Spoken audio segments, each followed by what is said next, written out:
다음 기회에 또 이제 샤기엘 리소르톤 신기에 메도 너게 본저 마세게로 뭐더 집에 샤기엘 결과 결라 차사로 नमस्ते एवं रसी दिलेक यहाँलाई फेरि पनि एनबिटिभीमा स्वागत छ र अहिले हामी एनबिटिभी च्यानल मार्फत गम्बाबले रचना गर्नुभएको मोक्ष अलङ्करणको विषयमा चाहिँ हामी चर्चा गरिरहेको छ र यसको अब विभिन्न अध्यायहरूमध्ये अहिले हामी यो संसारिक दुःखको वर्णन गर्ने विषयमा चाहिँ गइरहेको छ र यसमा हामीले पछिल्लो हप्तामा अब नरक प्रेत पशुको दुःखहरू बताइसकेर मनुष्य लोकको दुःखहरूमध्ये पनि मनुष्यको जन्मको दुःख विषयमा चाहिँ हामीले चर्चा गरिसकेको छौँ र आज हामी मनुष्यको अब वृद्धावस्थाको दुःख त्यसै गरी रोग लाग्नुपर्ने दुःख मर्नुपर्ने दुःख इत्यादि बाँकी दुःखहरूको विषयमा चाहिँ हामी चर्चा गर्नेछौँ र अहिले हामी अब यसमा वृद्धावस्थाको दुःखको विषयमा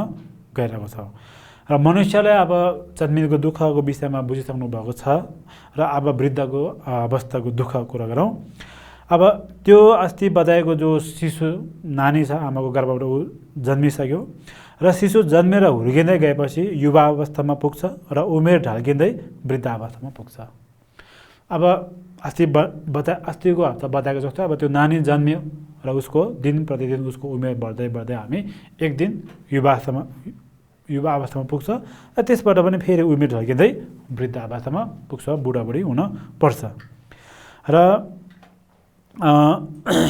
वृद्ध अवस्थामा पुगेपछि पहिलेको अब कडा र बलियो शरीर पनि कुप्रो र टेढो भई हिँड्न पनि लौरोको सहारा लिनुपर्ने हुन्छ अब यसरी वृद्ध अवस्थामा पुगेपछि चाहिँ अब पहिले त युवा अवस्थामा एकदम कडा खालको बलियो खालको तागतिलो शरीर हुन्थ्यो त्यो शरीरहरू सबै के हुन्छ कुप्रो भएर टेढो हुने हैन सिधा हिँड्न नसक्ने हुन्छ र त्यति मात्र होइन अब हिँड्नको लागि आफ्नो शरीर थाम्न नसकेर आफ्नो शरीरलाई थाम्नको लागि पनि हामीले लौरोको लट्ठीको चाहिँ सहारा लिएर हामी हिँड्नु पर्न सक्ने अवस्थामा पुग्छ र एकदमै कालो चम्किलो कपाल पनि फुलेर सेतो हुन्छ र खुइलेर जान्छ अब पहिले युवा अवस्थामा एकदमै अब कालो चम्किलो अब कपालहरू हुन्छ केसहरू हुन्छ त्योहरू सबै वृद्धावस्थामा पुगेपछि के हुन्छ सेतो फुलेर सेतो हुन्छ र खुइलेर झरेर पनि जान्छ गएको चाहिँ फेरि त्यस्तो पनि हुन्छ र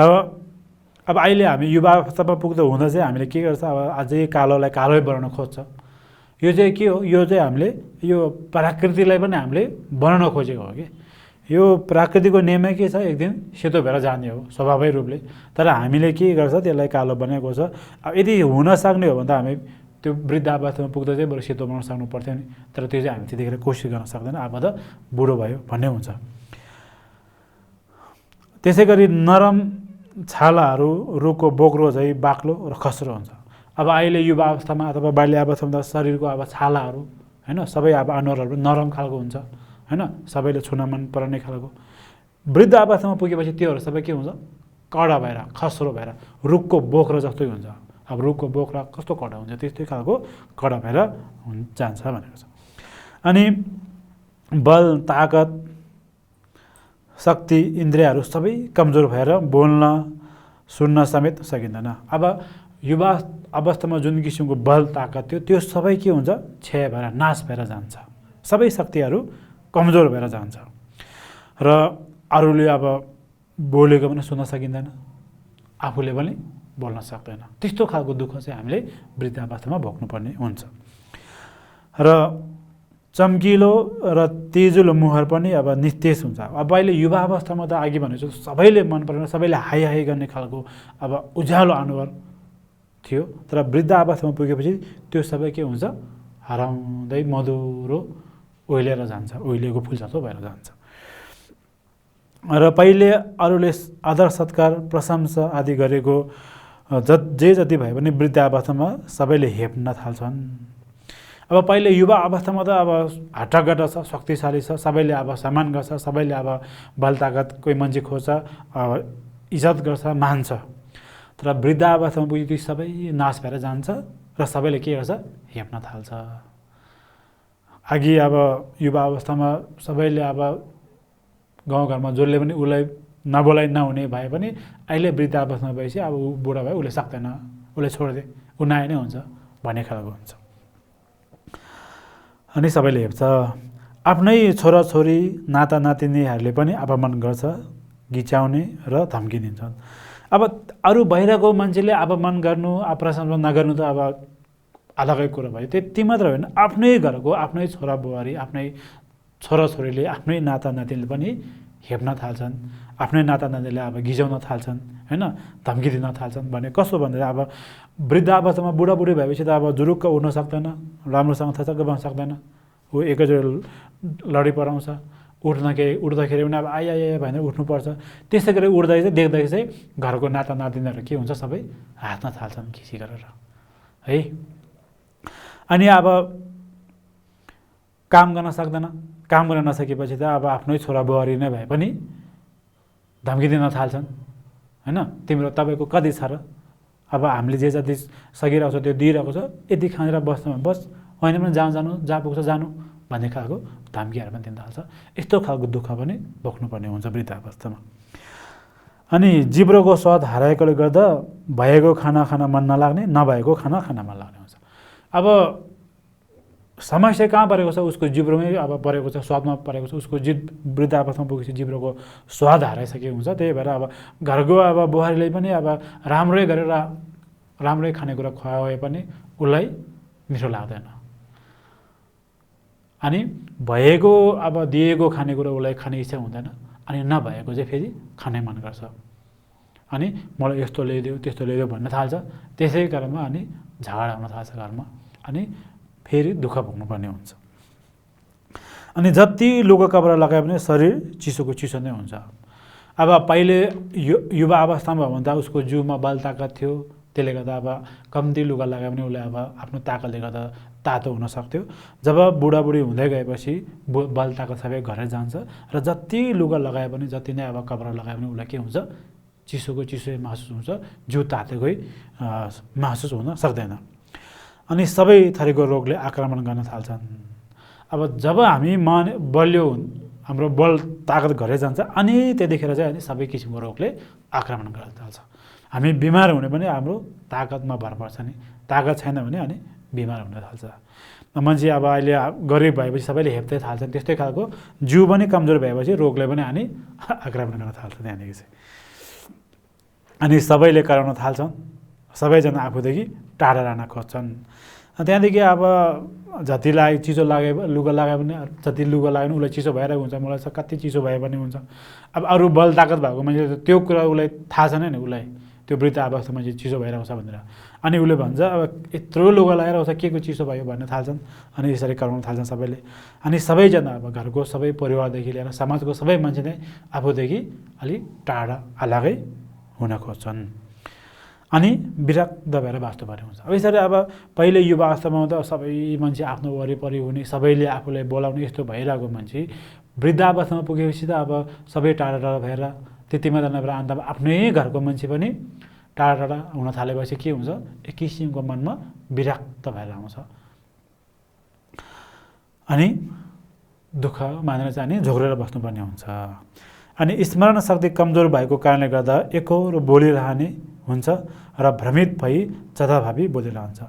अब उसको स्मरण शक्तिहरू, उसले सम्झिन सक्ने शक्तिहरू सबै घटिसकेको हुन्छ।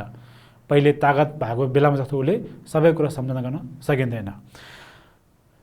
अनि एकहोरो बोलिरहने खालको पनि हुन्छ हो। अब किनभने अब उसले बोल्नु, अब मैले यसरी बोलिरहनु हुँदैन भनेको अब स्मरण गर्न सक्दैन, हुँदैन।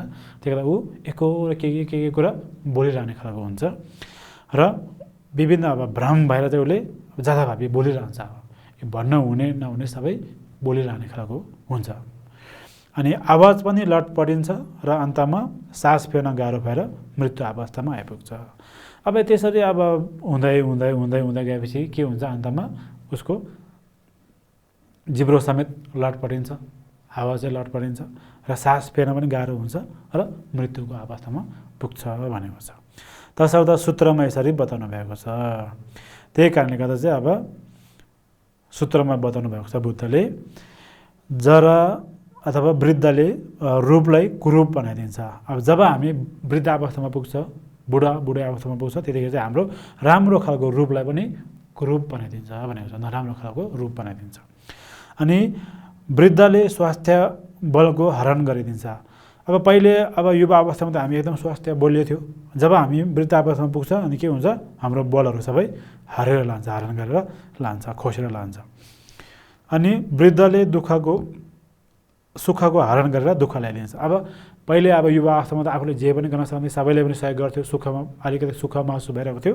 अब वृद्ध अवस्था पुगेपछि कसैले पनि अब आफूलाई सहयोग गर्दैन अनि आफ्नो सुखहरू सबै हरण गरेर अनि दुःखमा ल्याइदिन्छ भनेको छ। त्यसै गरी वृद्धले तेजलाई हराउँछ र मृत्यु पनि ल्याउँछ।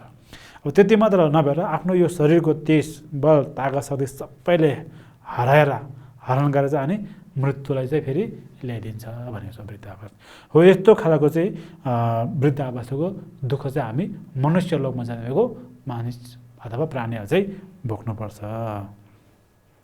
अब अर्को छ अब रोगको दुःख।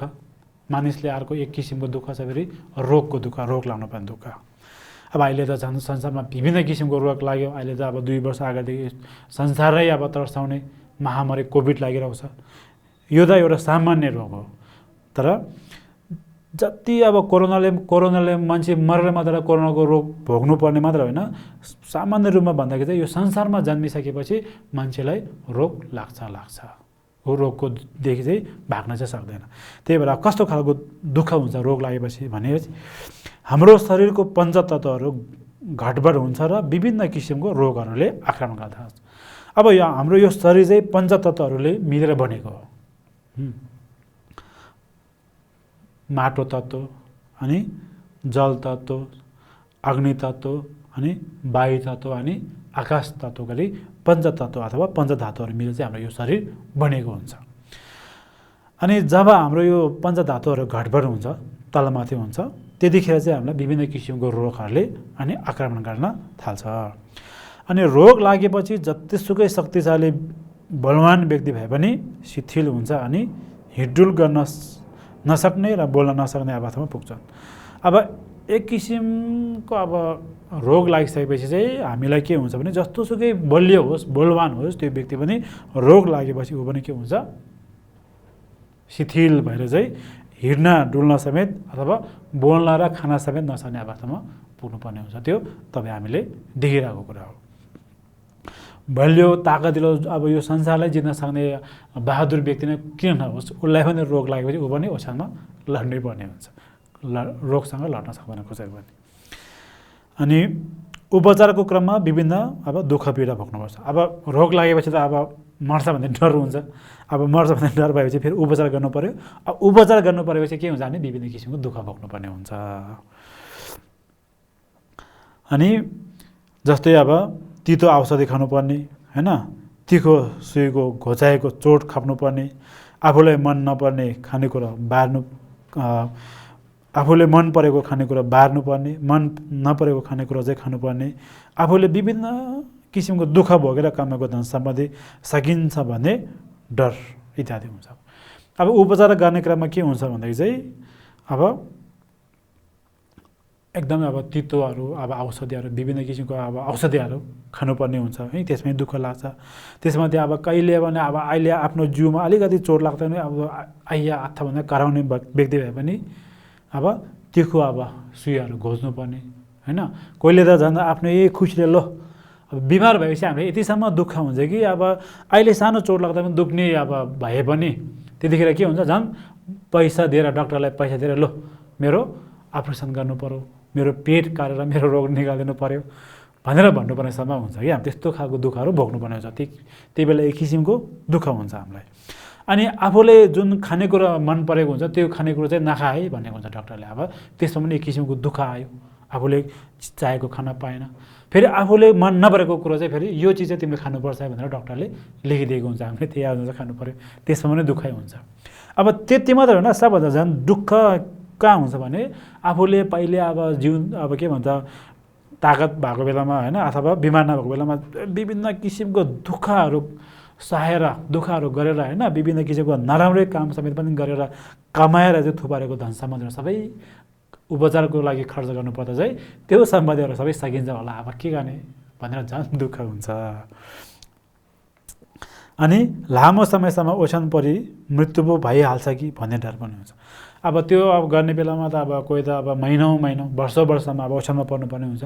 त्यतिखेर एक यस्तो खालको दुःख हुन्छ कि ला अब म मर्ने पो हो कि हो, अब पक्कै पनि म मर्छ, अब मैले कसैले भेट्न पाउँदैन भन्ने खालकोसम्म दुःख भोग्नुपर्ने हुन्छ। यसलाई पनि अब ग्रन्थमा यसरी बताएको छ, यो संसारमा सयौँ थरीका रोगहरू उत्पन्न हुने दुःखले ग्रस्त हुन्छ। अब यो संसारमा चाहिँ अब सयौँ थरीको रोगहरूबाट उत्पन्न अब दुःखहरू छ। यो संसारमा अब विभिन्न किसिमको दुःखहरू छ नि। अहिले अब हामीले जानेको भने अब के भन्छ, अब क्यान्सर भन्नेहरू, टिबी रोग भन्नेहरू, अहिले त धेरै जस्तो मान्छेको झन् यो किडनीको प्रब्लम भइरहेको समस्या भइरहेको छ। अहिले त झन् सबभन्दा अब चलेको अब रोग भनेको अब महामारी कोभिड आएको छ। यस्तो खालको जो सयौँ किसिमको रोगबाट उत्पन्न हुने दुःखहरू छ भन्छ यो संसारमा चाहिँ। अनि जस्तो कि अब शिकारीहरूले खेदाइरहेको मृग चाहिँ सर्वसत्वहरू यो रोगहरूले पीडित छन् भने। एउटा मृग छ, त्यो मृगले चाहिँ अब शिकारीहरूले खेदाइरहेको छ, ऊ कतिखेर मर्छ, कतिखेर बाँच्न पाउँछ, कतिसम्म बाँच्न पाउँछ थाहा छैन। त्यस्तै दुःख भोगेर हिँडेको मृगको जस्तै नै हामी यो संसारको सबै प्राणीलाई पनि दुःखले अथवा रोगले खेदाइरहेको छ भनेको छ। यस्तो खालको चाहिँ अब रोगको पनि हामीलाई दुःख छ। र अर्को अब दुःख छ मनुष्यलाई फेरि मृत्यु हुने दुःख। जन्मनको दुःख एउटा भयो, अनि वृद्धावस्थामा पुग्ने दुःख, रोगको दुःख, अब मृत्युको दुःख पनि आउँछ। यस दुःखबारे सूत्रमा यसरी बताएको छ। यसलाई चाहिँ अब सूत्रमा यसरी बताउनु भएको छ, अन्तमा यमराजको त्रिशूल हाम्रो शरीरमा पर्छ र ओछ्यानमा लडेर उठ्न नसक्ने अवस्थामा पुग्छ भनेको छ। जस्तो अघि भने जस्तो अब रोग वृद्धावस्थामा पुग्यो, वृद्धावस्थामा पुगेपछि विभिन्न अब त्यो वृद्धावस्थामा पुगेपछि हाम्रो अब बल ताकत सबै घटेर गयो, अनि विभिन्न किसिमको रोगले आक्रमण गर्यो, अनि ओछ्यानमा लड्नु पर्यो। अनि ओछ्यानमा लडेपछि के हुन्छ भने अब मृत्युसँग लड्दै बस्दा बस्दा अन्तमा के हुन्छ, यमराजको त्रिशूल चाहिँ हाम्रो शरीरमाथि अब अथवा हाम्रो प्राणमाथि पर्छ र हामी ओछ्यानमा लडेर त्यहाँदेखि लडेको कहिले पनि उठ्न नसक्ने अवस्थामा पुग्छ अथवा मृत्यु हुन्छ भनेको। अनि यस जीवनको सम्पूर्ण आवासहरू अस्ताउँछ अनि यमदूतहरूको दृश्य देख्न थाल्छन् र उनीहरूदेखि डराउनुपर्छ। अब त्यसरी अब मृत्यु भइसकेपछि के हुन्छ, हाम्रो यो जुनीको चाहिँ सबै आवासहरू, सबै अब सोचहरू, सबै स्मरणहरू सबै के भयो, अस्ताएर गयो, अब निभेर गयो, अब सबै बन्द भएर गयो। र के देख्न थाल्यो भन्छ चाहिँ त्यहाँदेखि चाहिँ यमदूतहरू देख्न थाल्छ। यमदूतहरू चाहिँ आइरहेको देख्न थाल्छन्। अनि एक किसिमको के हुन्छ, डर उत्पन्न हुन्छ भनेको छ। अनि अनुहारको रङ बदलिन्छ र श्वास प्रश्वास पनि रोकिन्छ। त्यो भएपछि हामी जब मृत्यु अवस्थामा पुग्छ, अब हामी मर्ने अब निश्चित भएपछि, ग्यारेन्टी भएपछि अनुहारहरू पनि के हुन्छ, अनुहारको रङ पनि फेरेर जान्छ, अनि पहेँलो पहेँलो अनि निलो निलो भएर आउँछ। त्यहाँदेखि के हुन्छ, श्वास प्रश्वास अथवा श्वास पनि रोक हुन्छ, श्वास प्रश्वास पनि बन्द हुन्छ। अनि यस लोकलाई सदाको लागि छाडेर परलोकमा जानुपर्छ। त्यहाँदेखि चाहिँ के हुन्छ, यो लोकलाई अब यो जिन्दगीलाई चाहिँ सधैँको लागि छोड्यो, अब कहिले पनि यो लोकमा अब यो जिन्दगीको उसमा आउँदैन। त्यहाँदेखि परलोकतिर हामी जानुपर्ने अवस्थामा पुग्छ। अनि कर्मको रातो अग्निको ज्वालाले लखेर्दै असाध्यै कालो अँधेरोको बिचबाट अन्धकारतिर जानु पर्दा डर त्रासले हे मेरा आमा, हे मेरा बुवा, हे मेरो सन्तानहरू हो भनेर जतिसुकै कराए पनि तिनीहरू कसैले आफ्नो दुःख पीडा हटाइ सरान्दिन सकिँदैन। अब त्यसरी अब मृत्यु भइसकेपछि चाहिँ के हुन्छ भने अन्धभाव भर्दो भनेको पुग्छ। अन्धभावमा त्यहाँ चाहिँ के हुन्छ, आफ्नै कर्मद्वारा उत्पन्न भएको रातो खालको अग्निको ज्वालाले खेदाएको हुन्छ। अगाडि चाहिँ एकदमै अब अन्धकार, औँसीको रात भन्दा पनि बढी अन्धकार हुन्छ। त्यो यस्तो खालको अन्धकार हुन्छ भने पछाडिबाट चाहिँ फेरि एकदमै रातो रङको अग्निको ज्वालाले चाहिँ हामीतिर खेदाइरहेको हुन्छ। अनि मार काट भन्ने थुप्रै डरलाग्दो आवाजहरू सुन्छ। अनि हामी त्यस्तो खालको अँधेरो उसमा पनि हामी के हुन्छ, भाग्नुपर्ने अवस्थामा पुग्छ। अँधेरोमा पनि हामी भाग्नुपर्ने हुन्छ। र त्यतिखेर यतिसम्म डर लाग्छ कि कहिले पनि नपुकारेको मान्छेलाई पनि हामीले त्यतिखेर पुकार्न पुगिन्छ। जस्तै अब हे मेरो आमा, हे मेरो बाउ, मेरो सन्तान, मेरो चिनजाने साथीहरू सबै जो जति चिनेको सबैलाई हामीलाई पुकारिन्छ। तर त्यतिखेर चाहिँ उहाँले चाहिँ कसैले पनि त्यो हामी भर्तुको प्राणीलाई चाहिँ शरण दिएर बचाउन सकिँदैन। अब त्यतिखेर शरण दिन सक्ने बचाउन सक्ने भनेको अहिले जीवित छन्द धर्म गरेको छ भने मात्रै भनेको छ। त्यही भएर हामीले जीवित छँदा चाहिँ हामीले राम्रो कर्म गर्नुपर्छ भनेको कारण चाहिँ त्यसरी भनेको छ।